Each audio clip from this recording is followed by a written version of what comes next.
Morning, Jimmy Crottle speaking. Sorry, uh, excuse me, etc., etc., but I'm returning to the old place of my English channel. I will later give you the link. The problem is that the new channel is absolutely new. Jimmy Krotov is not Yakov Krotov. And the amount of subscribers is quite small, 40%. That means that my abilities here on this version of Gmail of YouTube are very limited, and I cannot make the direct translation from the street. So, and I want to have such a possibility. So I'll return to the previous version because Yakov Krotov channel is quite old, more than 1,000 videos and so on and so forth, and 6,000 subscribers. What I want to tell to think today. When I was 20 years old, I studied in the university, and I wrote an autobiography. And I gave it to Father Alexander Mann, who was my godfather. He baptized me when I was 18. Or maybe it was even earlier. He baptized me when I was 17, 1974, December. And I gave him my autobiography, I guess 1976, something like this. I called this autobiography microhistory. Today I shall call it nanohistory, meaning that humankind has a history, large history, macro history, real history. Russia, United States, history of the United States. This is the real history. And my history is nanohistory, quite small. The history of person, actually it's a very progressive trend in writing history, which appeared only in the 12th century. Previously, it was called prosopographia in Greek. That means biography. Prosopon, this is personality. Biography is the result of prosopographia. So the most famous example is Pluto. And Father Alexander Min, he returned me the manuscript. He was a very delicate person. He was a very, I can't find the words. He was a very kind person, and kind and clever simultaneously, which is very rare. And still, he said with a sort of very, very slight irony that he said, usually such texts are wrote when the man is on his retirement.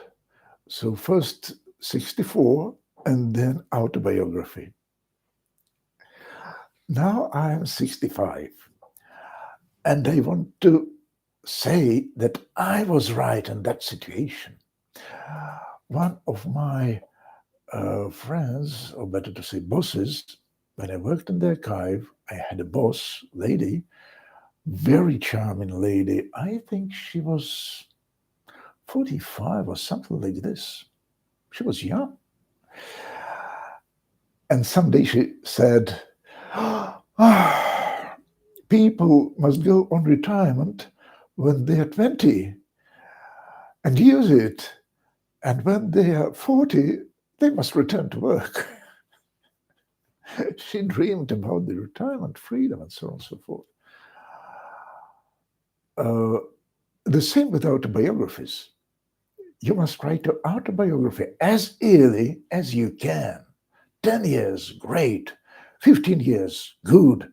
20 years, a bit too late, but still it's okay. Why we are excited to listen about Wunderkind, who wrote a symphony, Mozart, or a wunderkind mathematician who solved some mega problem. Praise and glory to them. But a man who wrote his autobiography when he was 18 years old, it's wonderful. It's not bad. Why? Because history is the discovery of sense in the huge, huge cloud of events, facts, feelings. You describe the sense of humankind when you write the world history. Most people write autobiographies. They don't write history of themselves. They don't see the sense in this history.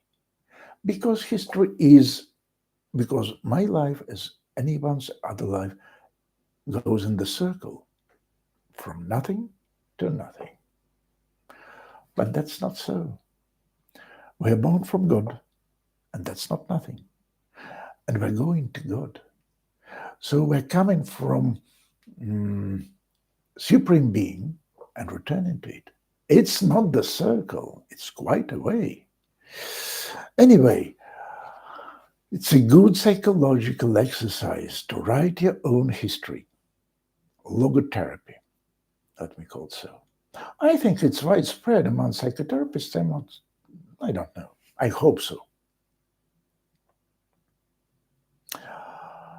And certainly we must all know, we must see The Sense of Life, movie of Monty Python.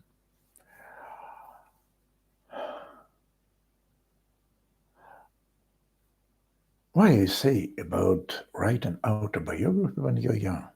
Because I'm 65. I'm in the good shape according to Russian standards. Should I live in States? Oh, 65 in Russia is something like 40 in States. And you see,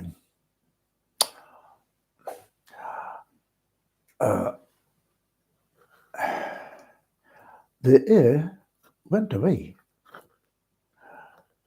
step by step during 2 days.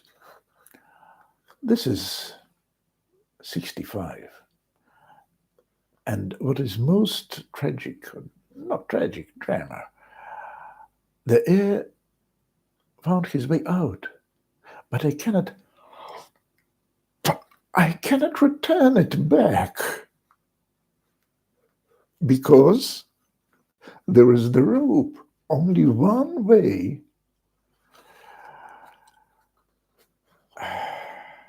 Certainly my faith in resurrection and in eternal life and in God is based on the direct knowledge. Knowledge, faith is knowledge. That all earth existence is just the form.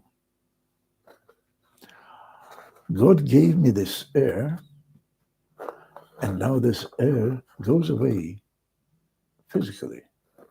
But this is God's air, not natural air, what makes me human, what makes me alive. My intellectual abilities are vanishing. My physical abilities have vanished. But my human abilities, they do not vanish. They are just waiting me somewhere.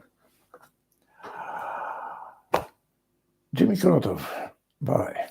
So I'm changing the channel back again. I will give the link.